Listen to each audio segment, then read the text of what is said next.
Welcome to the channel. Behind me, a 70 Chevelle LS5. We're gonna be going around it today. It's a new arrival and it's documented, baby. We'll go over this at the end. We got a couple build sheets, lots of good paper and great history. We're gonna kick things off up front. We'll jump right into it. Gorgeous cranberry on cranberry. It's got cranberry lowers and cranberry uppers right out of the box. If that ain't making sense to you, it's code 75 lower, 75 upper. So that means this was a factory slick top car as we see it here today. Yes, it was even born with these bumperettes. They're called out on the build sheet.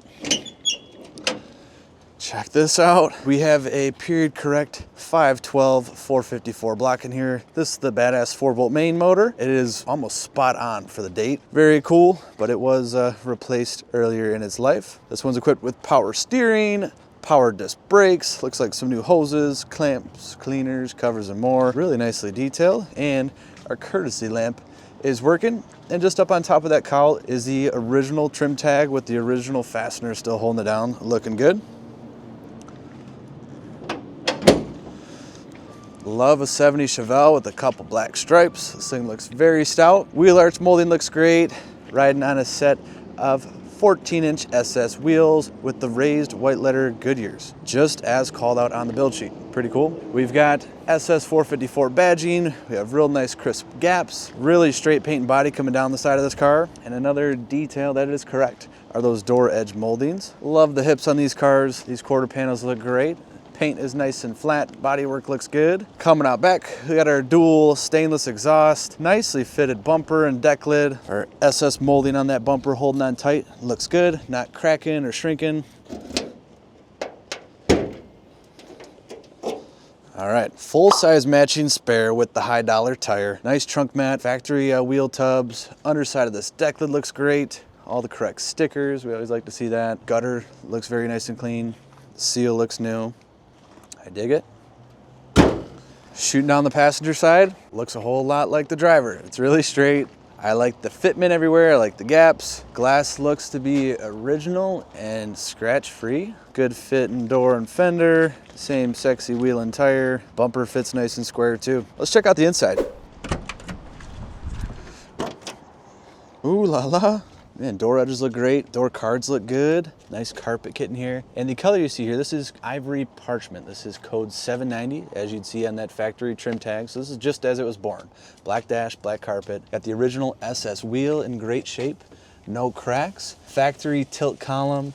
Then we have a factory SS dash with the Tach speedo run up to 120. And a analog clock. A couple auxiliary gauges for things like coolant temp, oil pressure, voltmeter, all that. The one update to the interior is this factory fitting Retrosound radio.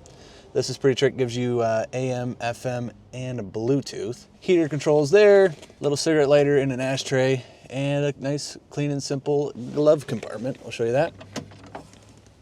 Manual for our Retrosound, and we have the courtesy lamp in there too. You see we have 101 buckles on the bench. So this is a lap and shoulder belt equipped car. Every belt in here, I've found a date tag on it. These are original to the car, as are a lot of the interior components. Rear bench in great shape. You see we got 3 more lap buckles. If you want to fit a total of 6 people in here, you can do so safely. Got a couple speakers in the package tray. That's a good option. Headliner is not brand new, but it looks pretty damn stout. Dome lamp working good. The original rear view mirror, showing its age, but this was optioned with another courtesy lamp that is working. I hope you can see that.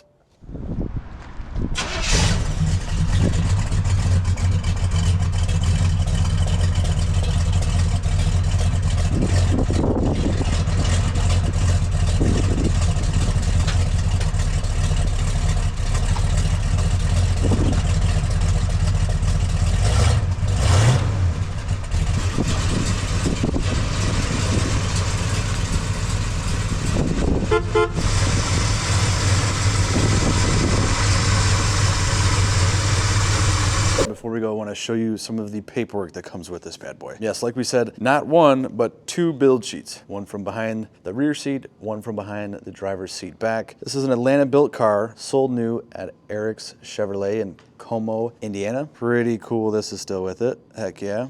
Original selling dealer tag still on the keys. We have the original Protecto plate. There you see again, Eriks Chevrolet of Kokomo, Indiana. Original owner's manual. In here, there's a couple miscellaneous receipts from this car over the years, and I also have names of every previous owner. This car was sold new in Como, Indiana. It was with all 4 owners in Como, Indiana its whole life up until late last year when we acquired the car and brought it up here to Michigan. If you want to know anything more about it, call us always. It's 248-714-2110, or you can hit our email. It's inquiry@LaFontaineClassicCars.com. One last thing too, down in the description of these videos, just below there, we leave a link to view the full listing on our website. That's where you're gonna find 100+ pictures going all the way around this beast, pictures underneath it, close-ups of the stampings. It has the very correct CRQ 512 block under the hood, numbers matching trans, original rear axle with a 331 Posi, and it's documented. Very seldomly do we see cars with this type of paperwork. Everyone wants an SS Chevelle, so a lot of people clone them. There's nothing wrong with that. This is the real McCoy, and it's really correct. Thank you once more. Appreciate you. We'll see you in the next one.